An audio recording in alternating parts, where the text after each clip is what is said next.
اے دوستوں ملیں تو بس ایک پیام کہنا، استاد محترم کو میرا سلام کہنا۔ عالمی یوم اساتذہ کا باقاعدہ آغاز 1994 میں ہوا، اور یہ دن ایک معاہدے کی یاد میں منایا جاتا ہے کہ جو 1966 میں یونیسکو اور ILO کا ہوا تھا، کہ جس کے اندر استاد کے اسٹیٹس کا تعین کیا گیا تھا۔ عالمی یوم اساتذہ معیاری تعلیم کی فراہمی میں استاد کی ذمہ داریوں کی یاد دہانی کراتا ہے۔ آفاق نے گزشتہ 2 برس سے اس کو منانے کا اہتمام کیا۔ پچھلے 2 سالوں میں ہم نے مختلف جگہوں پر تعلیمی اداروں کے اندر اساتذہ کے لیے لیکچرز کا اہتمام کیا۔ ہم نے آج کا یہ پروگرام اساتذہ کو ان کی ذمہ داریوں کی یاد دہانی، ان کی حوصلہ افزائی اور ان کے اندر ایک تحریک پیدا کرنے کے لیے منعقد کیا ہے۔ اور انتہائی سادہ الفاظ میں وہ مقاصد یہ ہیں کہ ہم اس ملک کے اندر ایک ایسی نسل دیکھنا چاہتے ہیں کہ جو دین اسلام اور پاکستان کی وفادار ہو، اور حقیقت یہ ہے کہ یہی آفاق کے قیام کا مقصد ہے اور یہی ہماری تمام سرگرمیوں کا مرکز و محور ہے۔ Your education leaders, you have to lead the nation. You have to lead the education. So, I will not call you کہ مدرس، معلم، استاد، آپ ایجوکیشن لیڈرز ہیں، اور لیڈرز پہ بڑی ذمہ داری آ جاتی ہے۔ 3 چیزیں بڑی امپورٹنٹ ہیں تعلیم کے مقصد میں: جہالت کا ازالہ، صلاحیت میں اضافہ اور شخصیت کا نکھار۔ یہ تینوں چیزیں باہمی مربوط ہیں۔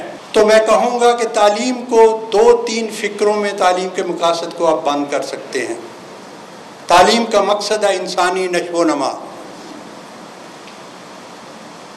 آپ کس طرح انسانی نشو و نما کرتے ہیں، یہ ایک وسیع موضوع ہے، نہ ختم ہونے والا موضوع ہے۔ انسان لقد خلقنا الانسان فی احسن تقویم، اللہ تعالیٰ کہتے ہیں ہم نے انسان کو بہترین فارمولہ کے تحت پیدا کیا۔ یہ فنڈامنٹل چیز ہے، اس کے سامنے رول ماڈل کیا آتے ہیں۔ اب مشکل یہ ہے، کمپلیکیشن یہ ہوئی ہے کہ اس کے سامنے جو رول ماڈل آتے ہیں، پہلے رول ماڈل ہم نے زندگی گزار دی، ہمارے رول ماڈل کیا تھے؟ ارد گرد اپنے ماں باپ تھے، کوئی رشتہ دار تھے، ارد گرد تھے، وہ رشتہ داروں کو دیکھتے تھے، دوسرے لوگوں کو دیکھتے تھے، تو یہ ہمارے رول ماڈل ہوتے تھے۔ آج کے بچے کا رول ماڈل 5000 کلومیٹر دور سے آ رہا ہے ٹیلی ویژن میں، اور وہ ایلین رول ماڈل ہے۔ اس کو نہیں سمجھ آتی کہ میری امی جو سر پہ دوپٹہ لیتی ہے وہ ٹھیک ہے، کہ ریما جو بغیر دوپٹے کے ہے وہ ٹھیک ہے۔ جو بچے کسی نہج میں آ چکے ہیں، چاہے وہ مسجد مدرسہ میں ہیں، چاہے گلی اسکول میں ہیں، چاہے وہ درخت کے نیچے کسی ٹاٹ پہ بیٹھے ہوئے ہیں، چاہے وہ کسی سرکاری اسکول میں یا بیکن ہاؤس میں، دے آر دا لکیسٹ پیپل۔ ان کے مقابلے میں اس وقت 6 کروڑ بچے ہیں 16-17 سال کی، 5 سے 16-17 سال کی عمر میں، جن کو کسی اسکولی منہج میں ہونا چاہیے۔ ان میں سے 3 کروڑ کے لیے کوئی اسکول ہے، 3 کروڑ کے لیے کچھ ہے ہی نہیں۔ ممکن آپ سوچتے ہو، لیکن میں سمجھتا ہوں کہ it's the biggest challenge to our society کہ یہ 3 کروڑ بچے کہاں پہ ہیں؟ کوڑے کے ڈھیروں پہ ہیں؟ آیا ہماری کاروں کے باڈیاں ٹھیک ڈینٹنگ ٹھیک کر رہے ہیں، کھیتوں میں پھر رہے ہیں، یا ہماری کاروں کے شیشے صاف کر رہے ہیں؟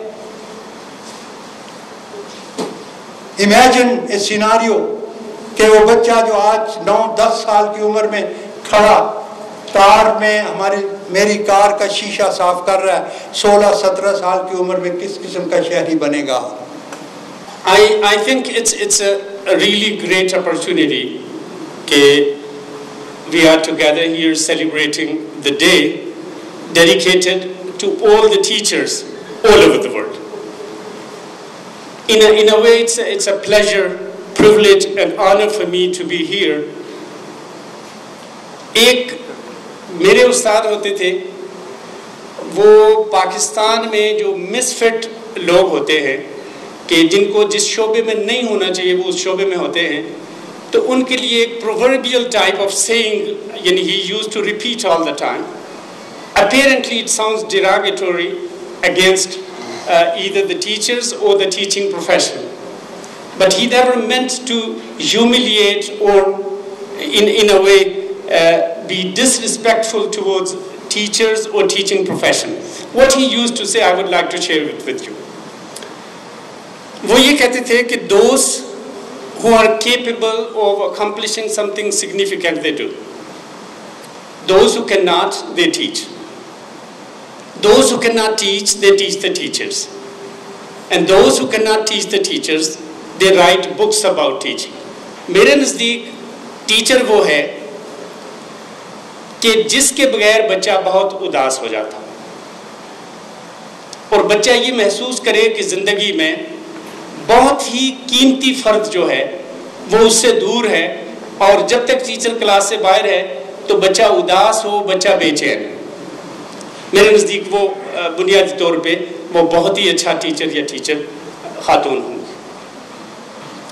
دوسری بات کہ بچہ جو ہے وہ نہ صرف اٹریکٹ ہو بلکہ اٹیچڈ ہو اس شخصیت کے ساتھ جس کا نام teacher. We are thankful to AFAQ, we are thankful to UNESCO and all those who arranged this wonderful program. But at the same time, we need to think, should we celebrate the Teachers' Day once in a year? Or should we emerge as a nation who respects teachers, who promotes teachers, and who loves teaching and education and learning on day-to-day basis? In every sphere of their life, in every minute of their life. Unless we start learning and stop unlearning, we cannot progress. No matter what we say, no matter what we do. First of all, I appreciate AFAQ's initiative in organizing this function to honor the teachers on this Islam Teachers Islam Day. I think many other societies and associations are holding functions today, but such functions should also be held by students, because it's the students who need to pay respect to their teachers, in Pakistan particularly. Now, character building and personality development is the most important thing in the process of education. Teachers generally, and our curricula and syllabi, they stress achieving high grades in the examinations, getting good positions. But so far as character building and personality development is mainly ignored in the educational institutions. I think it is here that the teachers should pay importance to this aspect of the education. AFAQ Foundation, I have been going through their brochure. They have been holding teacher development programs all over the country, and I think they are carrying on this very important national responsibility of preparing the teachers for taking the role of nation builders.